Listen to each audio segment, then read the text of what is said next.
blow this up.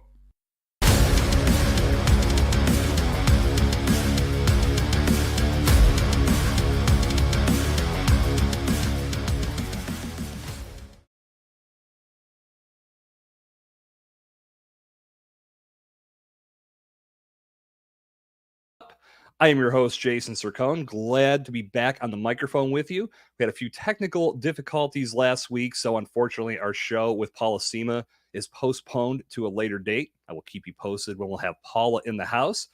But that's not keeping us from moving forward tonight, because I am joined by an absolutely phenomenal guest. If you're ready to rock your comeback and really rock your story and get some real positivity and inspiration in your life, you are in the right place, because I am joined by the one and only Nichole Eaton. What's up, Nichole? Hi, Jason. Your intro was the coolest. I loved Thank you. that. That's becoming a running theme here on the show. The compliments have been pouring in week after week from all the guests about how great the intro is. We should just drop the mic and I'll just end it with the intro.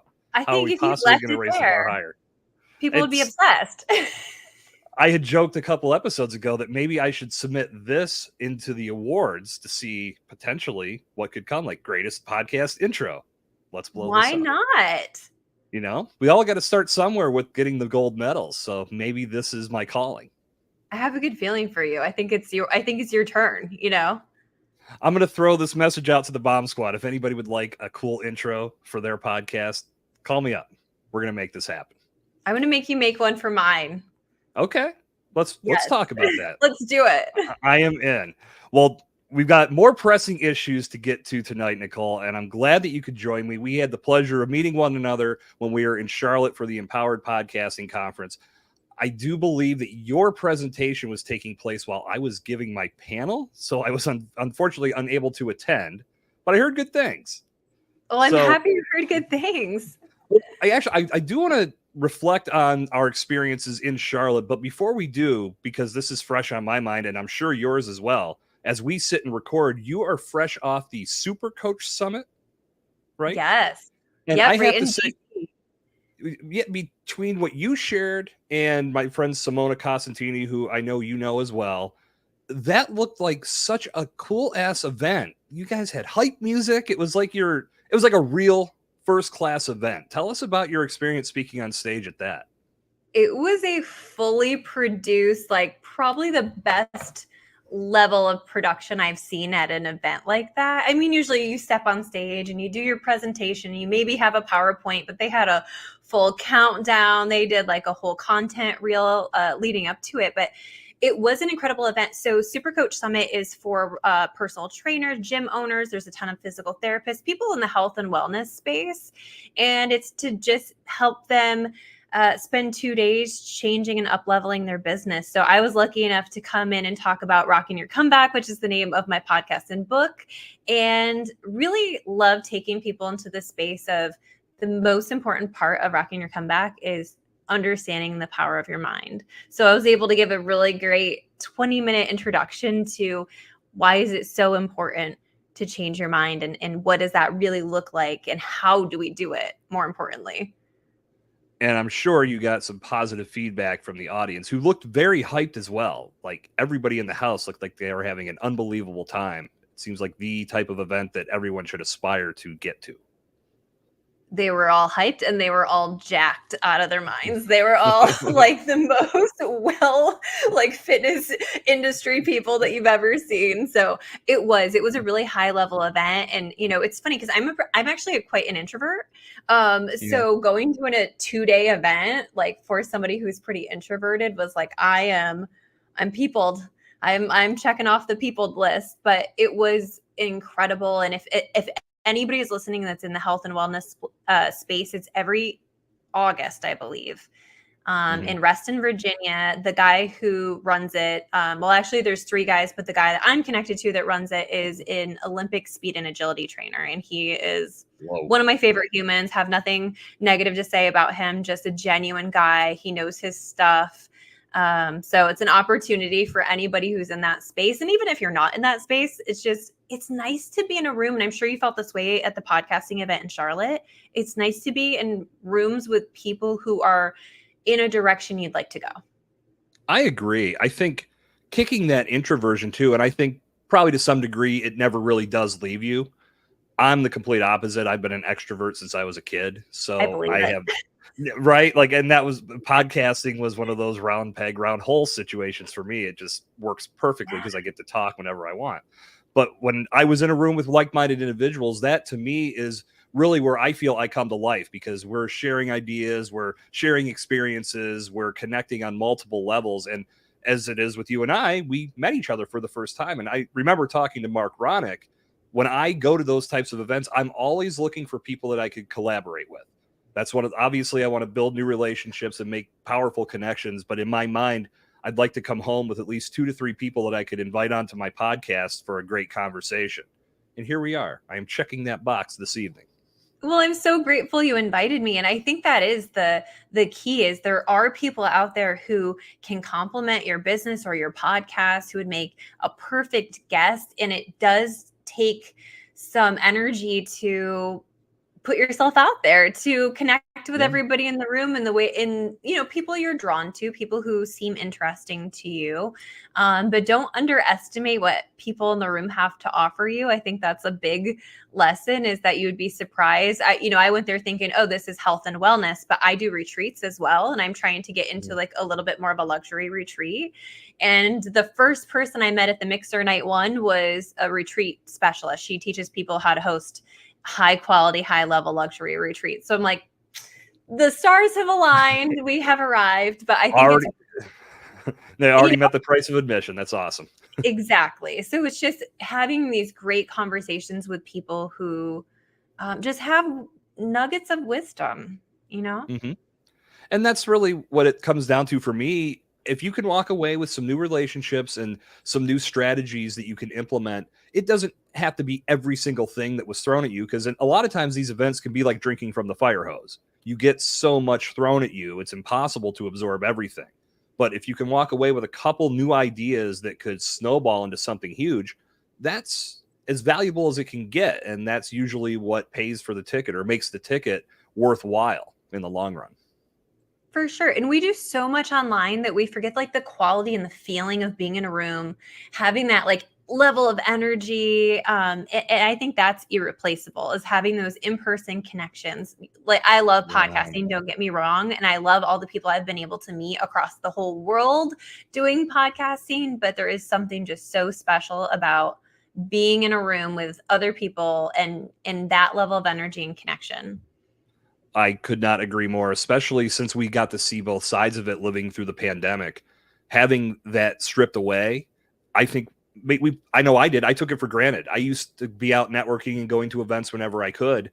And then when that was gone, it was like, oh my God, what am I going to do now? Because I'm just so used to being in front of people and chatting and having conversations and the learning all these things that were now moved to the virtual environment. I've always said that if there was one positive that came from COVID, I'm sure if you dig deep, you can find others. But in our world, we have this ability to expand our audience base and our guest and host base. What am I trying to say here? But we can connect with people all over the world, and Yeah. this became normal, having Yeah. these types of conversations.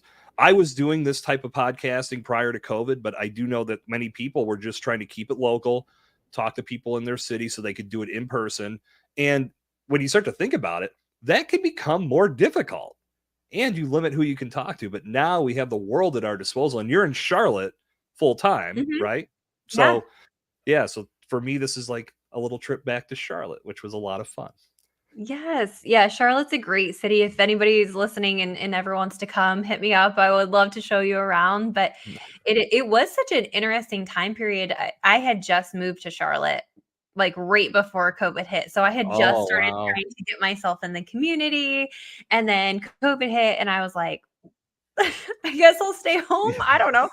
I have no friends. I don't have any business connections. So it was a Yeah. weird time to try to figure out, how am I doing this on my own? In New York State, I owned a wellness center, and I had events monthly and sold out events, easily, because I had been there so long. And so it was quite the change to switch everything of mine to online. So now I'm trying to find the balance of, okay, you have to leave the house sometimes, Mhm.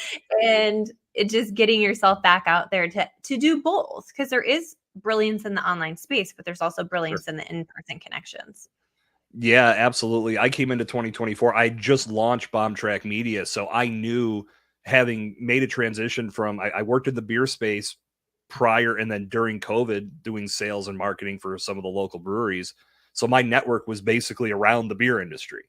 And when I Yeah, decided to make the transition away from that, I knew I had to get out of the house and I had to start shaking some hands and meeting some new people. So I made it a goal coming into 2024 that I would go to at least one live networking event a week. And that's kept up mainly because I joined a BNI group that meets weekly. But at the same time, I'm still going out as much as I possibly can whenever I see something that makes sense for me to go meet new people. And it started to open some doors for me. So it was a little slow going at first, but once I started getting in front of the right people, I'm starting to see the snowball build momentum and things are starting to come to fruition, which again makes the whole thing worth it, but also proves that being in front of people and getting that opportunity to make those in-person connections can lead to many big things. that's how I ended up at the podcast panel in Charlotte with Simona. You know, I had Yeah. connected with her at a business retreat a year or two prior. And at that Mhm. same business retreat was Coach Cav, who invited me to speak in Reston. And so I think, especially for people who are more prone to be, I wouldn't call myself shy. I just, it takes me a minute to like warm up to people. And I have to actually like actively think about letting my energy field out when I meet people so that I'm not coming off as a little like standoffish or cold. Yeah. So stuff like that really helped because I like one-on-one. I'm really good at one-on-one. Like that's where I thrive. So having those opportunities to make those connections and be like, hey, this is what I do. I'd like to do it on a bigger scale, and just informing people of what you want. Here's what I want to do with my business. I think Mhm. people start to see themselves in your vision. And that's when they're like, yeah, you wanna speak on more stages? Let me call you when I have an event. Yeah. Let me put you on my podcast. Like, they just people wanna see other people do good. I'm, like, a big believer in good humans, you know? Yeah. And you want to surround yourself with people like that because your energy bleeds into theirs. And all of a sudden, there's this synergy that if you didn't take that opportunity to put yourself out there, you never would have experienced. And there's a lot that can be lost if you don't do that. Exactly, yeah. Well, let's dive into your story, Nichole. We kind of jumped ahead here. And I anticipated that. That always happens here. We just have the unscripted conversation. Sometimes we just go, and I'm completely cool with that. But I'd love for you to inform the Bomb Squad about who you are, what you do, and how you got into the space and how you brought podcasting into your practices. Ooh, we're going deep, right? We are We're going going the as whole deep as you story, like. okay. So I'm Nichole Eaton. I'm an intuitive therapist, which means that I have a master's in mental health counseling, and I practiced mental health counseling for a couple of years in a not-for-profit. And then I opened my own wellness center where I was doing counseling, and I started to incorporate intuition. So I mix intuition and teaching people how to like hear their souls speak to them, get that inner guidance, really paying attention to the energy of the situation alongside of the mental health component. So we do mindset, we do intuition, and I like to help people step back into their power. So for me, that means understanding how powerful your mind actually is on a neuroscience level and understanding what your energy is doing for you and with you and sometimes against you. Hmm. So it's a little bit of a holistic approach. And so I started my wellness center called Clarity. We did a ton of motivational speaking events, a ton of events where I would teach you about just how to harness your inner power so that you could be more successful, make more money, find love or open your energy to love and all of those kinds of things. And then I I lived in upstate New York. It was dark and cold and dreary, and Where at I hated exactly? Not to interrupt, but where at? Corning. I'm Ever from heard of it? Bradford. I'm from Bradford. Are you PA. really? Yeah. Yeah, I know. Okay. We were like super close. Yeah, that's what, about an hour, I think. Corning's about an Yeah, hour from Bradford, I believe. Yeah, easily. yeah. My parents' house is about 3 minutes from the New York border. Okay. Yep. So I was born in Sayre. Okay, I Yeah. was waiting for you to say Olean. I was like No. that would have been a mind blowing. And to people Are- listening, they're probably like, "What the hell are these two talking about right now?" Because if you don't know It's the area, it's so completely irrelevant. funny because Corning is, so if you're not familiar with upstate New York, most people when they hear upstate, they think like Long Island. Like they don't Yeah, actually right. think Yeah. like the rest of New York. But I'm from a very small town. I graduated with 70 people in my class. So when Wow. people know where I'm from, it's always like, oh, wait. Yeah, no. I get Yeah, that. Bradford same way. I mean, we had 200 some in our graduating class, but I hear you. That there's something Small. about growing up in a small town. I don't know. I go back to Bradford a few times a year. I don't think I could do that full time, but Yeah.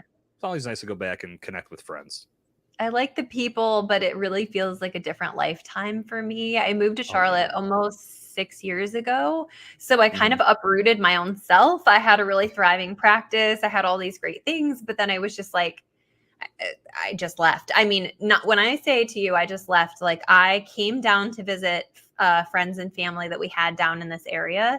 And I was like, it feels so nice here. I want to be here forever. And I threw down money on a place. Mhm. I still had a house that was like under construction in New York. And Wow. so, yeah. So and our contractor had just like ghosted us, which was really insane because we still owed him money and he never even came back to collect the money. It was a wild situation. So I go back That's to New crazy. York and I had to be out. I had to be moved into this apartment that I rented in November. It was August, at the end of August. So in 2 months, I said goodbye to everybody. I sold my house and I moved, and it was the best choice I've ever made. But it was like a wild choice. If you really look from the outside and you were like, Nicole's losing her shit, like something's, going on up there. But it felt like home here, and it still does. I actually had this conversation with somebody else today. I was like, this place feels like home to me. So I Yeah. moved here, COVID hit, but I started my podcast. Actually, if you go with the first 16 episodes, I started my podcast because I could not figure out how to make an audiobook. So my first book is the first 16 episodes of my podcast. My podcast used to be called Rock Your Soul, which was my first book. Okay. And then I was like, well, I've already got it started. I might as well keep going. And, 5 years later and like several hundred episodes later, we're still doing it. That's real interesting, and I that's something I'm gonna have to go back and listen to because I want to see how the evolution took place. Like that started off as at least the bones of an audiobook, or was that literally the book? Like the It's 16 episodes are the the book. entire book. So you were just reading for those episodes basically, as Yep. if like I was listening to something on Kindle or It was, or yep, on like Audible. I'm sorry, Audible. on Audible. Mhm. Audible, yeah. Yeah, Wow. I couldn't figure it out, but I could figure out. I had done a podcast previously. I had a podcast called Just Buzzed. It was where one of my friends and I drank wine and we talked about BuzzFeed articles, which was so much fun. And then we both moved different directions, and so we stopped doing Yeah. that. But so I knew how to podcast, and I was like, well, I know how to do this. I'll just throw it up on a new podcast. And so that's, if you go back, it's the entire first book, and it was a lot of That fun. So, what did you do with that in regards to like, did you take it to Audible? Were you able to transfer it to another platform, or does it just live in those first 16 episodes? It just lives in those first 16 episodes. And, Wow. honestly, at the point that I put it out, I just was big on giving content value. And I still am. Like, if you look at most of my stuff, like, I just give value, and I don't really. I am working on getting better at selling myself and selling things because that's important to live. And I Sure. really love my offers. But I really love helping people. I'm so sorry. Hold on one second.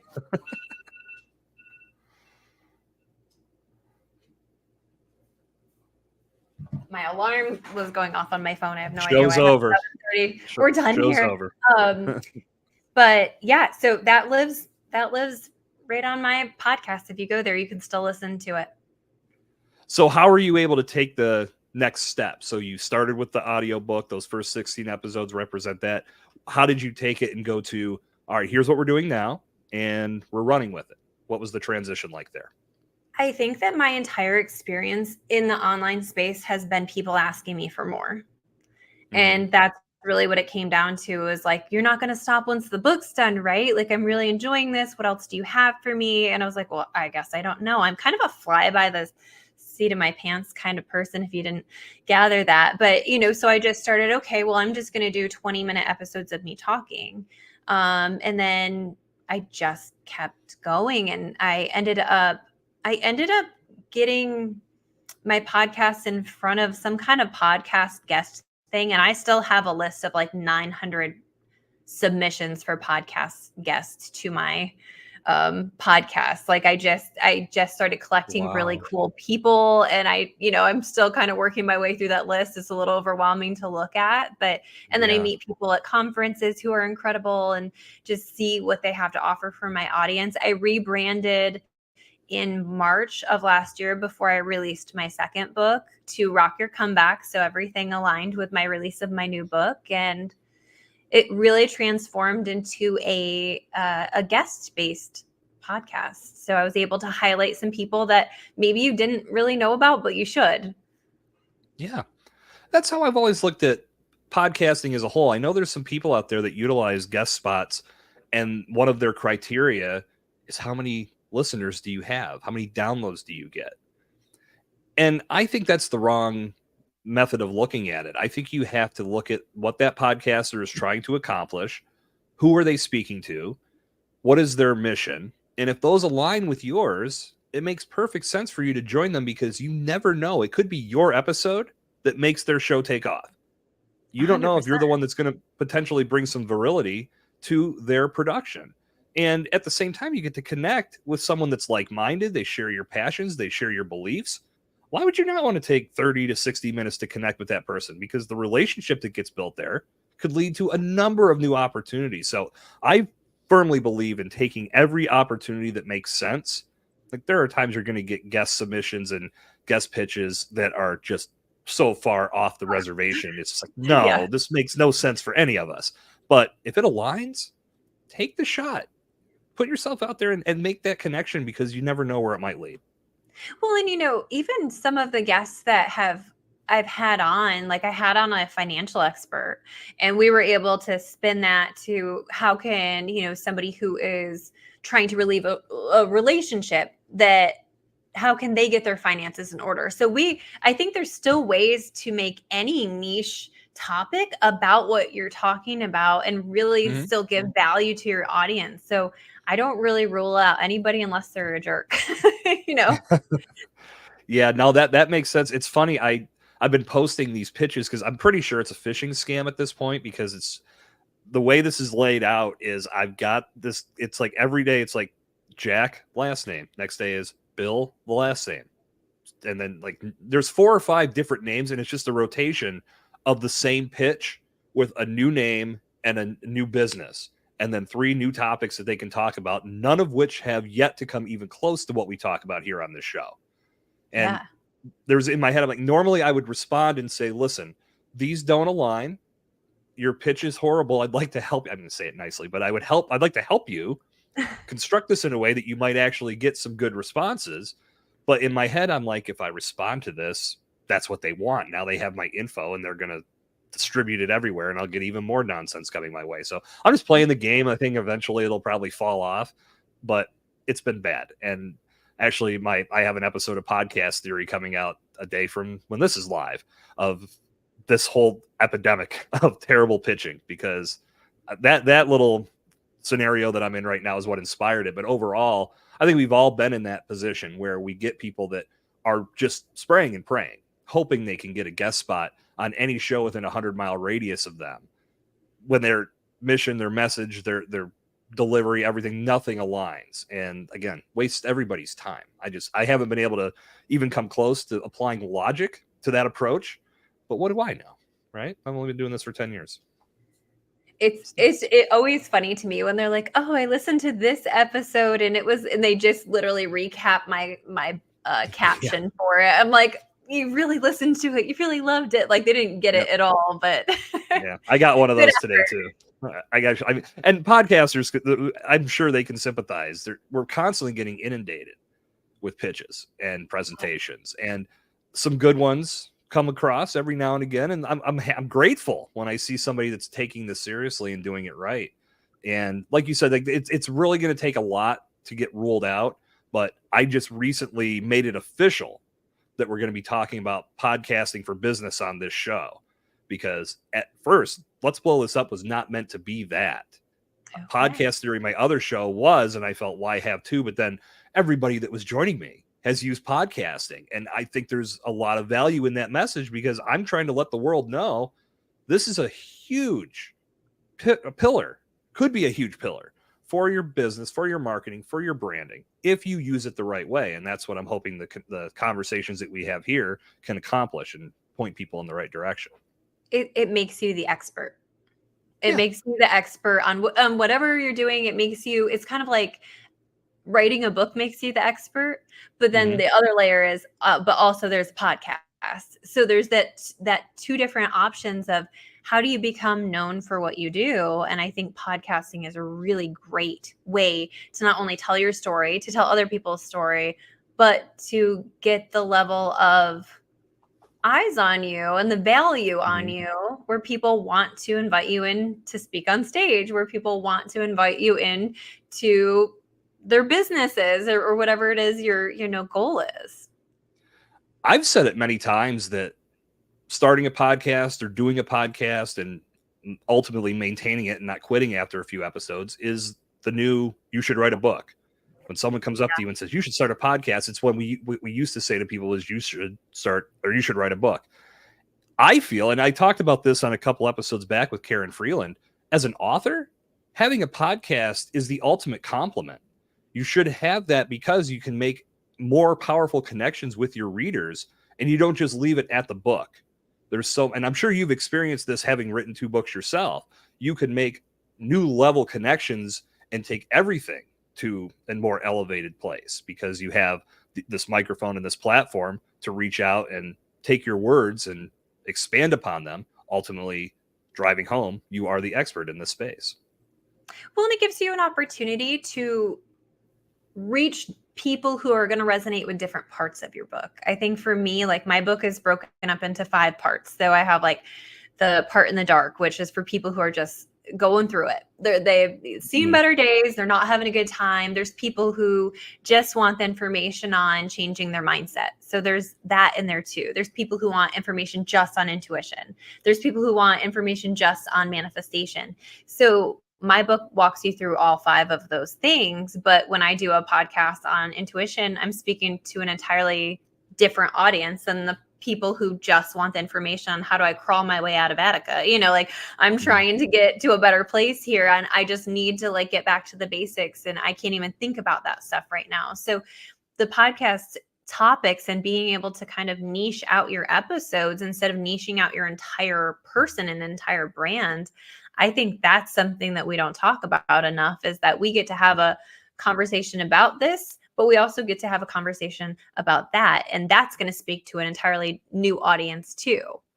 And it's one of the big reasons why I believe in approaching production as a season, doing it with seasons, because there's obviously so much on our plate already as business owners. It can't all be about podcasting. Now, if you are able to build a podcast specifically around your brand, that's great. And you have the time for that, do it. But most business owners don't. So building a season that speaks to specific themes and allows you to elaborate on any given subject that's within your niche, when people find you and they have this wealth of information now at their disposal, that is going to build trust. It's going to move them through your funnel. It could generate new leads. It's there for discovery. It's also there if you're talking to somebody that might want more from you before they decide to sign up for your program, sign up for your course.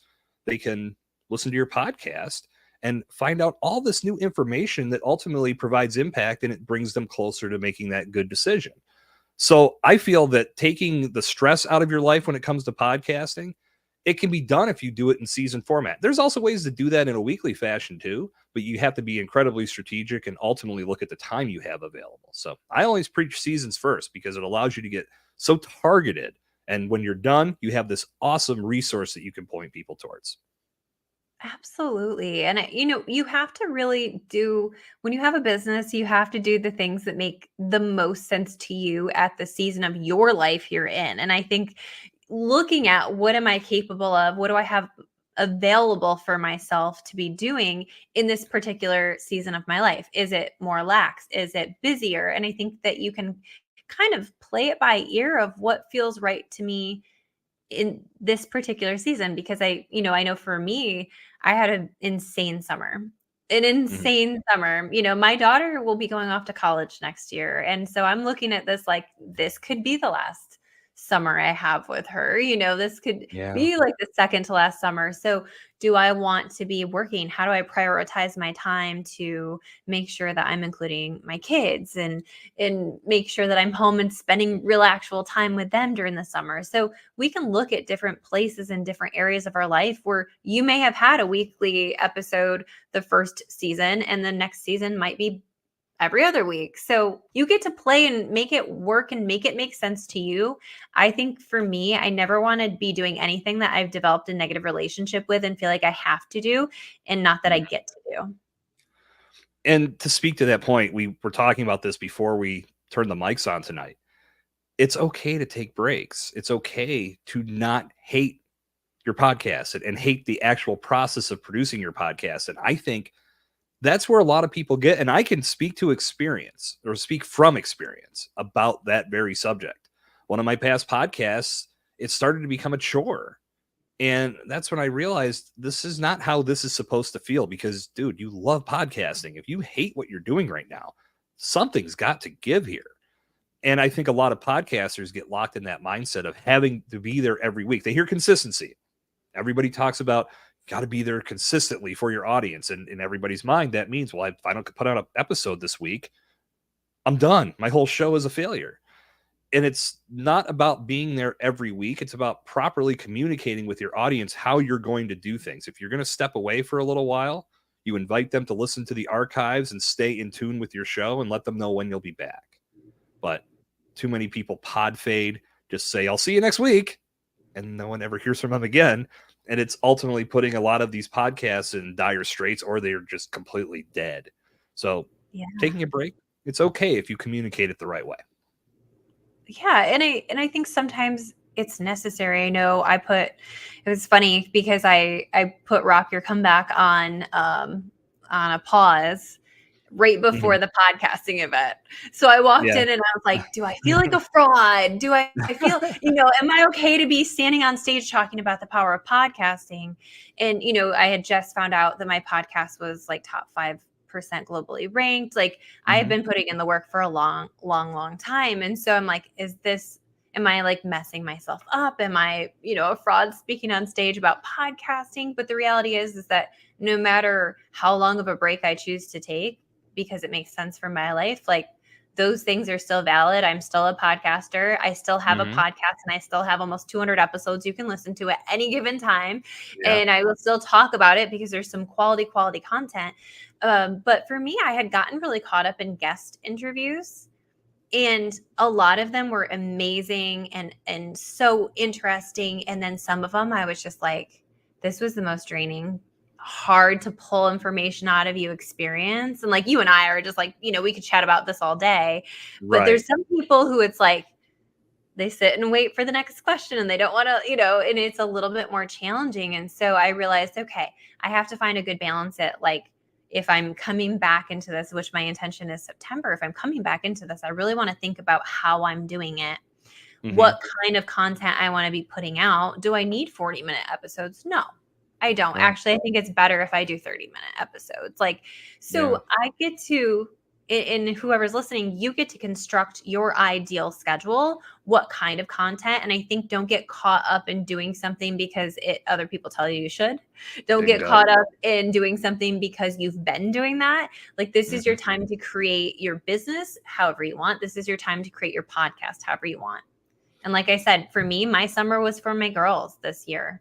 Yeah. Did a ton of traveling, and the thought of trying to keep up on my podcast while I was traveling because I didn't have enough episodes backlogged, it Mhm. was going to be more stress and create a negative relationship with having to do it than was worth it to me. Yeah. I've talked to some other producers that have told me that some of their clients took the summer off, and I completely respect that. Again, it's not about that you're taking some time away. It's about the other situations you have in your life. They're usually more important than your podcast. Your podcast, of course, is going to be a very important part, but it shouldn't be something that chains you to your desk and you have to make this choice of, well, I can't hang out with my kids because I've got to produce my podcast. No, that's backwards. It should be something that serves you and makes you feel good. I think about all the life-changing things that have come into my world because of podcasting. And even though I've taken breaks over the years, they've still come my way. So it's not a negative. It's a negative if you just get sporadic in how you put out content and you don't properly communicate with your audience who is showing up because they believe in what you have to say. They're finding value in your message and you leave them hanging. That's not good because you're eroding the trust that you've spent a lot of time building. I've been contemplating this myself. Do I want to maybe take November and December off of let's blow this up? I made it a point once I started doing the live streaming, I kind of got addicted to it. But Yeah. what it's done for me is it's helped me with my speaking skills. I've been able to operate more freely without a net, and I don't have any nerves with doing it now. Like the first episode was a little touch and go because I also had 4 guests. So I was Oh my God. moderating this conversation live. And in my head, I'm like, man, did you set this up wrong? But overall, it ended up being so much fun. And it produced a great episode. And in my head, when we were done, I knew if you could manage this, you're going to be in a great spot going forward when it's just one-on-one. But if I were to take a couple months off, either I pre-plan a couple pre-recorded episodes, or I just say, for the holidays, I want to take a break and recharge. I'll be back in January with you guys. I can't wait. You know, there's ways to do it. But if you end up hating it, yeah, you're going to have an overall bad taste in your mouth for the whole process. You'll never want to do anything with podcasting. And that's not cool because, again, life-changing stuff can happen if you treat this platform with the respect it deserves. I'm a big believer in energy too. Like the energy that you're putting into something matters. And I think people feel that when they listen. And there's definitely like when you start to grow that resentment of like, this is what I have to do, or I have to get this episode out, or I have to put something out this week. Like, I think that people feel that too. And then they're less likely to, join you. And the reality is like, we're all humans. And I think people also respect you when they see you as human. Let me ask you this, Nichole, because it's on par with what you were saying a moment ago about having those difficult conversations. What I love about this environment, especially how I've set this up, what I had realized over time was when I was doing my last podcast, Evolution of Brand, at first, I was plotting out these huge list of questions. But organic conversation like this would break out, and I'm like, why am I doing all this prep work trying to come up with real creative questions when I'm using 3 of them, maybe? Yeah. So I started scaling back how many I was doing. And then I just got to them like, why am I even doing this? Why don't we just open up the floor to organic conversation? But to speak to that, you had mentioned sometimes it can be a little difficult to get something out of somebody, right? Like you've experienced, we've all experienced this. We've all had that person that we just don't click with. My question to you is, how do you overcome that? When you're in that spot, are there any tips or strategies you can give to the Bomb Squad, even myself, to overcome how you navigate that conversation and make it something that ends up being engaging and something that your audience would want to listen to? Or do you just end up scrapping it because it's your podcast and you have the right to do that? What's your approach on that? I think that I'm a therapist, so I'm a really good question asker. And so I'm willing to ask stupid questions until I find what lights somebody up. Editing is a thing. I mean, obviously you're doing this live most of the time, so it's a little bit more challenging if you actively are doing it live. But if you're not doing it live, don't be afraid to ask a really basic question. Sometimes we forget, especially in conversations with experts, like the power of simplicity. People don't know what they don't know, and they don't know the beginning of things. So asking somebody who's a personal trainer, what's the first thing you do when you start working with somebody? What's the first thing you're looking for? How would I know I'm in shape or not in shape? Like you can ask really, really what seem like silly questions just because people forget the power of getting small and asking small, silly things. I also, Jason, have scrapped entire episodes. So I'm not afraid to be like, if this isn't up to my standards of what I want to give my community, and I'm really clear about that with people when they sign up, like, hey, this will probably air in a couple weeks. And if it doesn't feel like the right fit for my audience, I will not air it. I'm very protective over my audience and what I give to them. So the willingness to be like, this isn't the right fit. I thought it was going to be. I had a lady on who I never aired this episode, but she just wanted to brag about herself. She didn't want to provide value. She just wanted to brag about herself and sell stuff. Yeah. And I was like, okay, this isn't what I'm here for. I'm not here to pitch a $10,000 course for you. I'm here you're an expert in this, and I would love to hear more about that. But she really just kept redirecting the conversation to buy my course. And I was like, okay, this isn't it. This isn't the one. So being willing to ask dumb questions. Like, the reality is we're all human. We're all looking to be seen, and just a willingness to see people goes a long way. I agree. I think the biggest culprit of podcasting, at least in putting yourself in that position of whether you want to put something out there for your audience, is that sales mode that many guests will go into. And they can't get themselves into value mode. They just want to sell their book, sell their course, sell whatever they have. I had that same experience once too.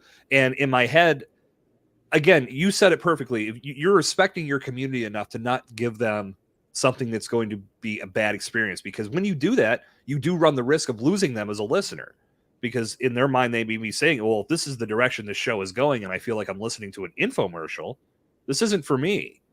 And now they remove you from the rotation. They put somebody else in. It can be hard to earn their trust back. But I had the same experience. And in my head, I was a little arrogant, even though I knew going through, I'm like, what can I, like, as he's talking, I'm like, what can I do to get him out of the sales pitch that he's in? And when we were done, I said, all right, I didn't say I wasn't going to air it. I just said, I'll let you know when this is ready to go live. And in my head, I was so arrogant. I said, I'll just put some editing magic on this, and I can remove all the sales stuff. From a 45-minute conversation, I ended up with 7 minutes of content. Oh. And I said, yeah, we're not doing this. Because, I was getting close to that mark. I was like, this is stupid. I'm just wasting my time now. And I ended up communicating with his people and just said, I'm sorry, I can't use this. And I don't think there's anything wrong with that. Again, if it's something that doesn't serve your audience and you are potentially serving them something that's going to be a bad experience just so you can put content out, I'd rather call an audible and say, I want you to re-listen to this episode, pull something from the archives, put a little spin on the front of it, and re-air an old episode. There's this little thing on television called reruns. Yes. And they are wildly accepted because we binge the hell out of our favorite shows. It's okay to put something out there. If it's going to be a better experience for your audience, do that. And if you've done your part to try to get that person out of sales mode, I did have one conversation where I did stop a few minutes in and said, just like I said when I set up the expectations for you, this is not a sales pitch. I want to talk to you about these things. If we can get this under control, then we'll be fine. But if not, this isn't going to work. Yeah. And he said, okay, and flipped it around, and we were all good. But I think that's one point that I'll end this with on my end. If you don't set the expectations for your guest as they join you, that's on you. They should know what you want to accomplish, and you should know what your guest wants to accomplish. That's why I had you fill out that little brief questionnaire, just to give me an idea of your past and what would be great subjects for you and I to talk about. And ultimately, for me, that leads to a more powerful, organic conversation, because I can draw from that, because I know it's going to light you up. Yeah, and I love the idea of reruns. I recycle my Instagram, my TikToks all the time. I have years of content to recycle. I've never thought to do reruns of my podcast. So thank you for that. That's amazing, because I have so many episodes that aired 3 years ago, and I think my my TikTok's almost at 30,000, and there's people who don't know the version of that post that I did 3 years ago. And so I'm actually doing them a disservice by not doing that. So thank you. I like this a lot. You're welcome. And honestly, I've heard of this before, but just as we talk this out, I just came up with an idea that I think could also allow people to take that break that they need so they can recharge and come back fresh. Pull 5 or 6 episodes from deep in the archives, do a little reintroduction and talk about why this is important, and then just schedule those out. And now you've got 5-6 weeks that you can take off. Just let those run. And it gives people an opportunity that maybe joins you around episode 124 to relive some of those earlier episodes. Maybe pull one from the past where you weren't as good as you are now, because every one of us gets better the more we do this. So pull something from the past and say, here's how I was back in episode 3. I was off my game, or I didn't even have a game yet. I'm going to let you live a little bit of what it was like for me first getting started with this podcast. There's something there. I think maybe we should talk about this a little bit more, because I like this idea. And I think too, one of the things that somebody said at the podcasting event that resonated with me as well was that if you have a podcast episode that did really well, you can do it again. So not even just reruns. So I like the, reruns, but they're like, so one of my top episodes ever is a episode called Healthy Hot Girl Summer. And I did it with my friend who's like a big like fitness expert. And we talked about basically like body positivity and stuff, but blew up, like was just one of the biggest episodes I've done. But having almost the same conversation, but even from a little bit more of a small updated perspective, I think sometimes as podcasters, we think we need to reinvent the wheel every single episode. And sometimes people need just one thing that you can have the same conversation and have it be a new conversation, but the same title, the same everything. And that's an option too. I think, we were just talking about simplicity. So this is another way to know what your audience wants to listen to, but give them a little bit more, give them a little fresh take, but have the same conversation in a brand new way. You said it perfectly. It's that idea that we have to reinvent the wheel with every episode instead of doubling down on what was just proven to work. It's really silly logic when you think about it, because if it's been proven to work and your audience is responding in a positive way, why not double down and give them more of that? Because clearly they're asking for it. So again, it's like almost you're not ignoring them, but you're just, again, you're trying to come up with the next big thing when the next big thing is right in front of you and it's already been done. 100%. And the other thing that sparked my interest at the podcasting event that I heard was I had always landed around 45 minute podcast episodes. And somebody was like, people weren't finishing my episodes. They were stopping at like the 25-minute mark. And everyone, he's like, I started polling people. And the reality is that was their commute time.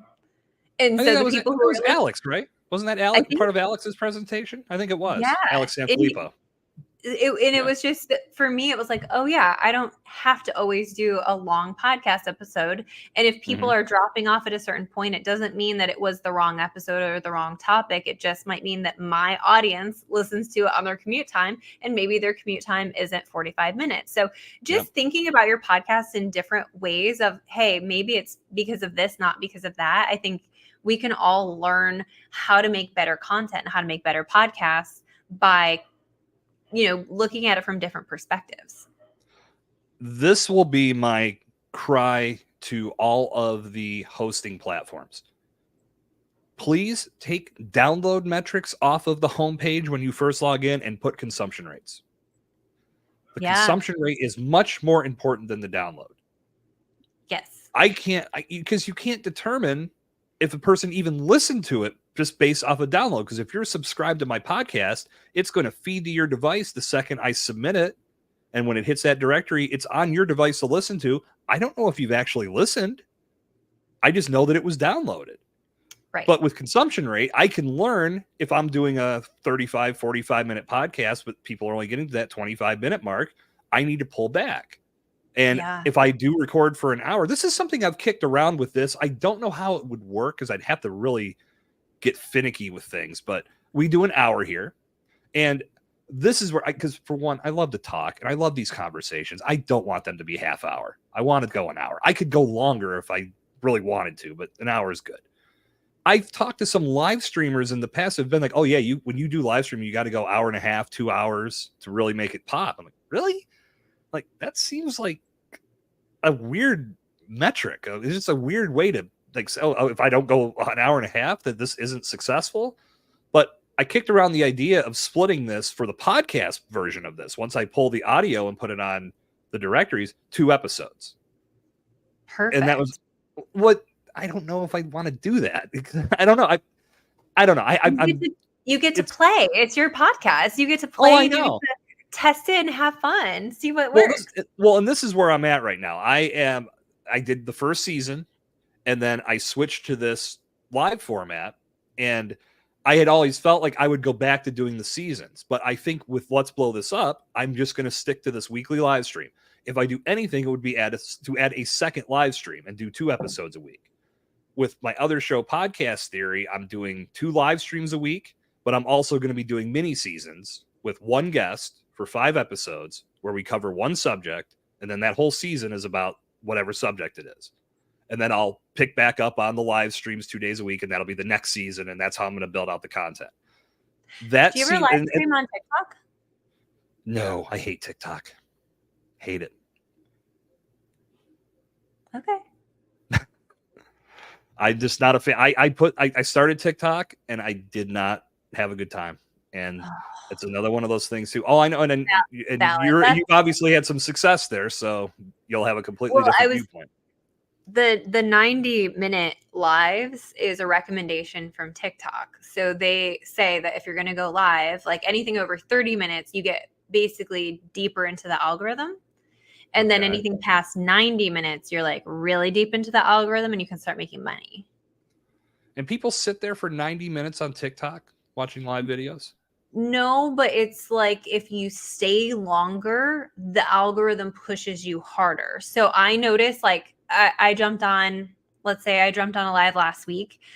Mm-hmm. I hit 20 minutes and I had 18 people on, right? I hit 30 minutes. I had 894.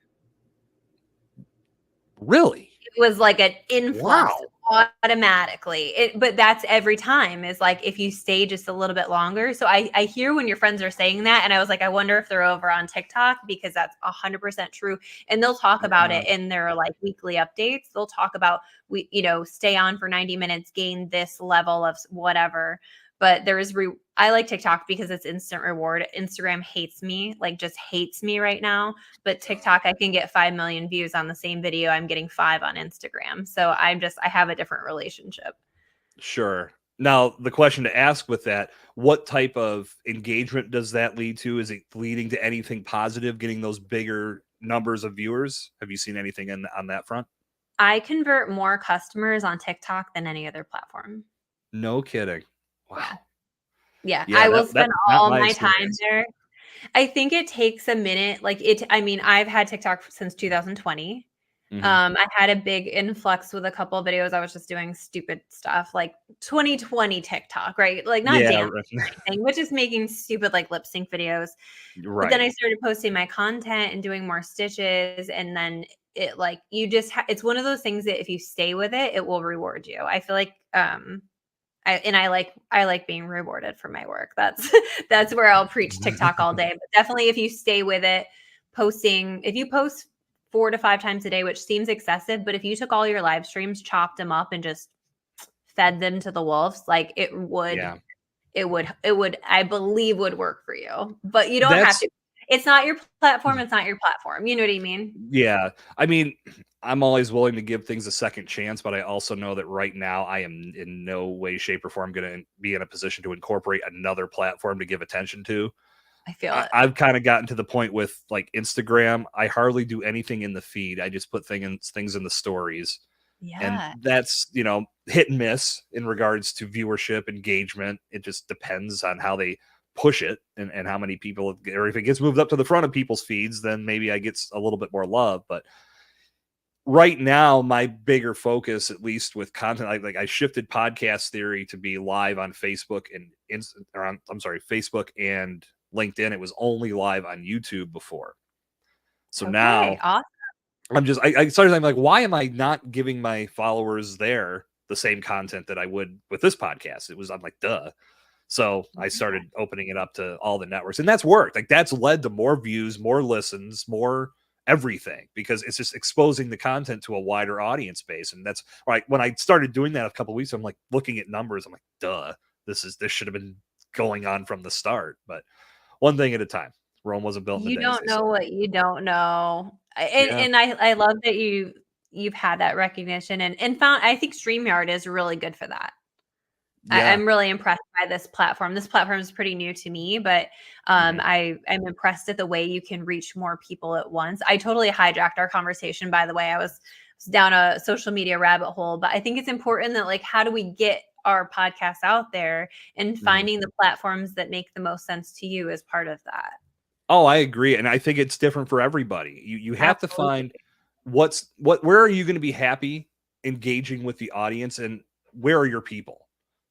For Yeah. me, I think putting it over to LinkedIn makes more sense because it's more business minded and business focused. Our conversation here in the last few minutes notwithstanding.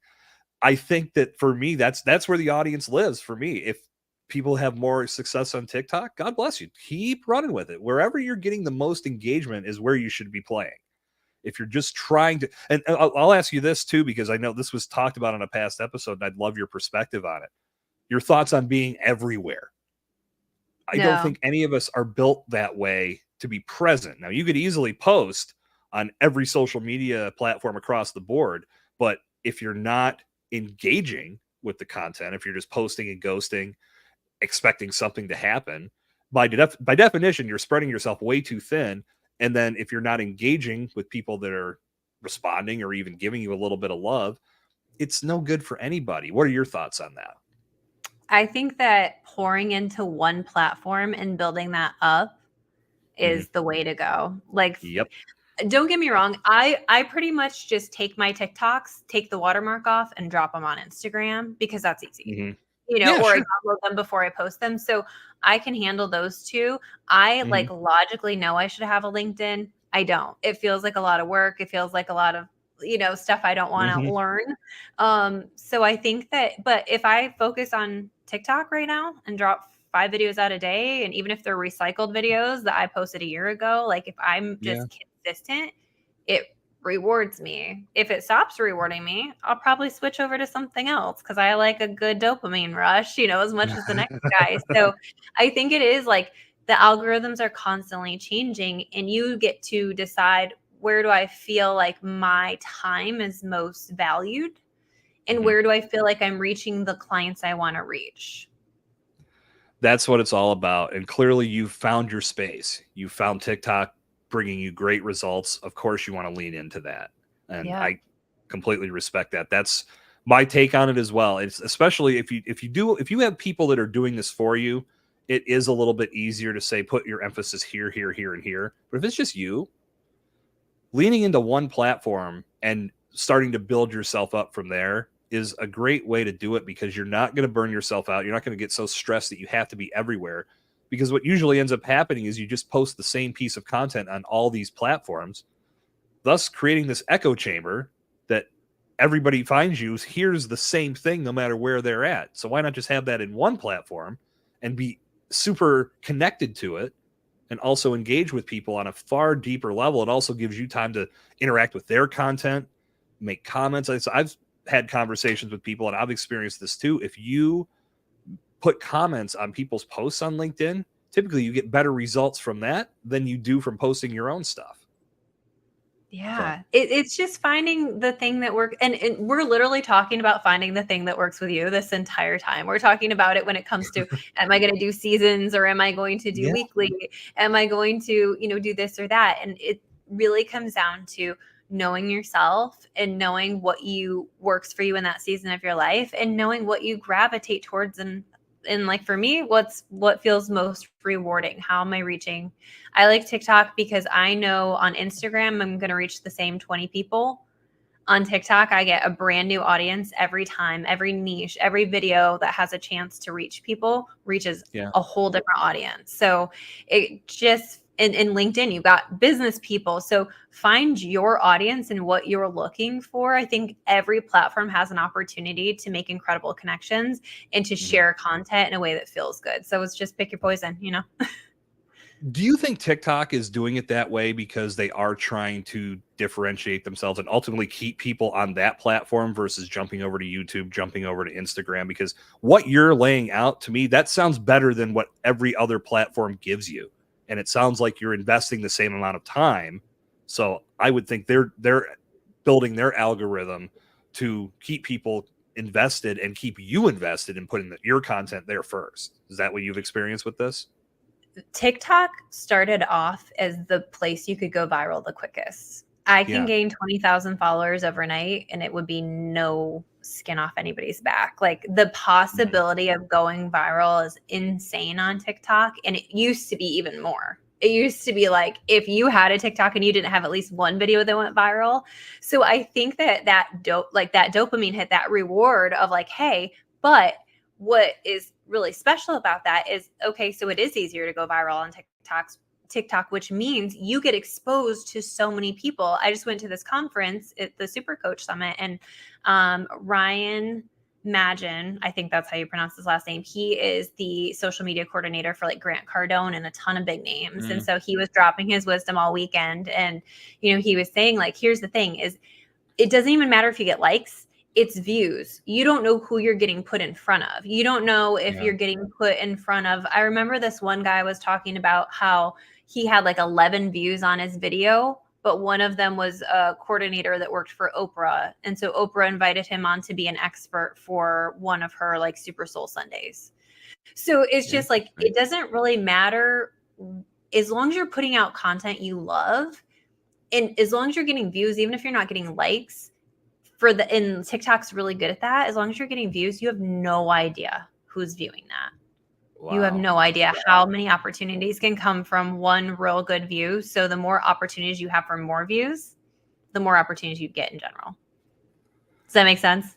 It does. And I have to say, Nichole, you have inspired me. I do not even have a Bombtrack Media account set up yet. But when we get off here, I'm going to set it up and I'm going to see if I can push this live stream. And I'm going to start there. If I can push this over to TikTok, see where that goes. And then if that does anything, maybe I need to change my tune a little bit because give it a couple months. Oh, sure. Yeah. I'm not expecting overnight results. I'm realistic in that respect, but it's worth a shot. It's worth just because, again, I'm only basing what I've said off my first experience. And I was sharing podcast content there. I had a couple goofy videos, but that was never really my thing. Like I never was dancing or I did a couple lip sync things just to screw around. But ultimately I'm like, this is not me. I don't really have fun doing this. So I'm not gonna, but I'm willing to give it a try. I just have to see if StreamYard does feed to there. I'm not positive. Do you know if it does? I don't. I just started going live there and, because when my account started picking up, it gave me more suggestions. And anytime TikTok is suggesting you do something, you should just do it. So I actually just got access to post up to 60-minute videos on TikTok. Okay. So I just posted my speech from this past weekend because I'm like, oh, I have it. So let's just see what, a 20-minute video does on there. But you know what I mean? So I'm playing. I approach all of these things like I'm playing. I just want to see what works. It doesn't really matter. And Ryan kind of went through and said, here's 3 of the same exact video, but all 3 have a different hook and intro. One's got 200 views and one has 5.5 million.